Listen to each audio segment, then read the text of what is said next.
मांझी तो राम जी का आशीर्वाद ले रहे हैं सर, आप किनका आशीर्वाद ले रहे हैं? हम जनता की आशीर्वाद लेते हैं।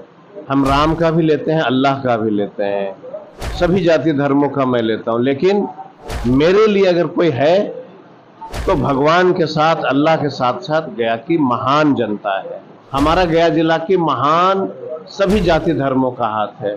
और जब जनता की जिसके ऊपर हाथ होता है उसमें न मोदी जी का हाथ काम आता है, न किसी का काम आता है। मोदी जी जिम्मेवारी हमको मुझे नहीं मिली है, जिम्मेवारी गया जिला के युवाओं को मिली है, जिम्मेवारी गया जिला की महान जनता को मिली है कि विगत 30 वर्षों से एक भी ऐसा कोई जनप्रतिनिधि नहीं जो गया के लिए काम कर सके।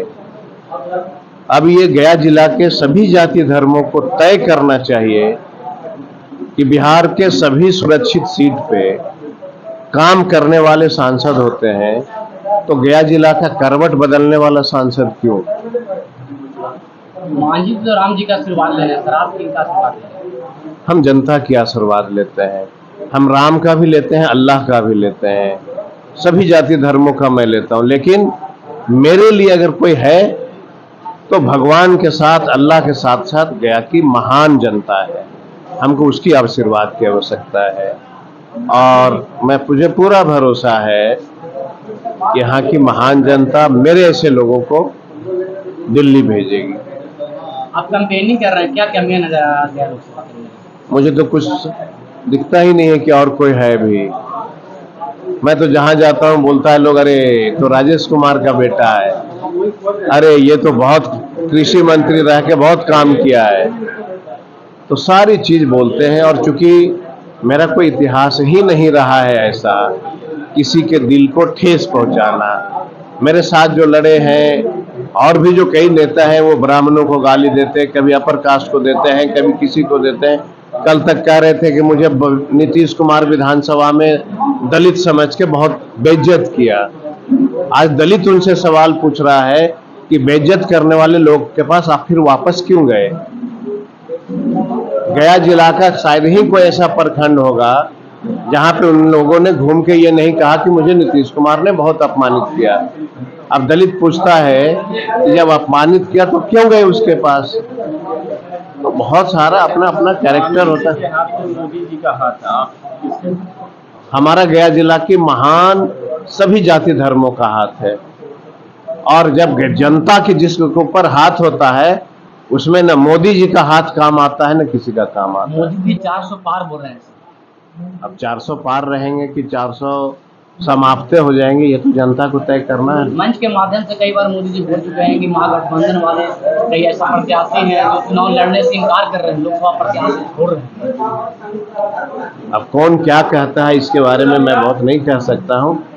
मैं जानता हूं कि मैं जिस जगह से चुनाव लड़ रहा हूं यहाँ की महान जनता मुझे काम के नाम से जानती है और मुझे आगे बढ़ाएगी। क्या लग रहा है इस बार खाता खुलेगा आप लोग का? 2019 में खाता आप लोग को नहीं खुला था, इस बार क्या एजेंडा है?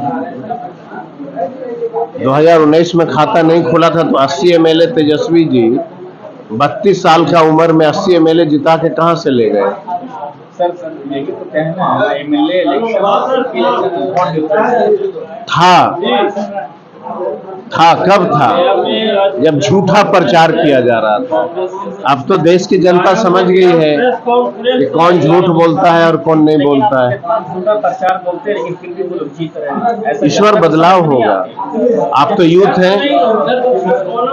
हैं, आप टीवी चैनल के माध्यम से दुनिया को दिखाते हैं। आप अपनी आत्मा पे हाथ रख के बता दीजिए कि देश के प्रधानमंत्री की कितनी बात सच होती है। अगर आप जीतते हैं तो पहला प्रश्न, आप पत्रकार हैं, पहले आप बता दो कि देश के प्रधानमंत्री की बात कितनी सत्य होती है और कितनी झूठ होती है। ये आप पत्रकार के लोग ही बताओ। पहला प्राथमिकता क्या रहेगा सर अगर जीतिएगा तो? पहली मेरी प्राथमिकता है कि देश के पत्रकार प्रधानमंत्री के सत्य और झूठ का जो है दिखाएं। अगर नहीं है तो फिर भी जनता क्यों सत्य और ये भगवान विष्णु की पवित्र धरती है और ये भगवान बुद्ध की पवित्र धरती है। इसकी विकास करना ही सबसे बड़ी मेरी। बाप बेटा की लड़ाई है सर, क्या बेटा जीत पाएगी? तो धर्म युद्ध कह लीजिए ना, हमेशा बाप से तो बेटा ही जीतता है। बाप इतने दयालु होते हैं कि अंत में सरेंडर करते हैं कि भैया बेटा ही खुश रहो।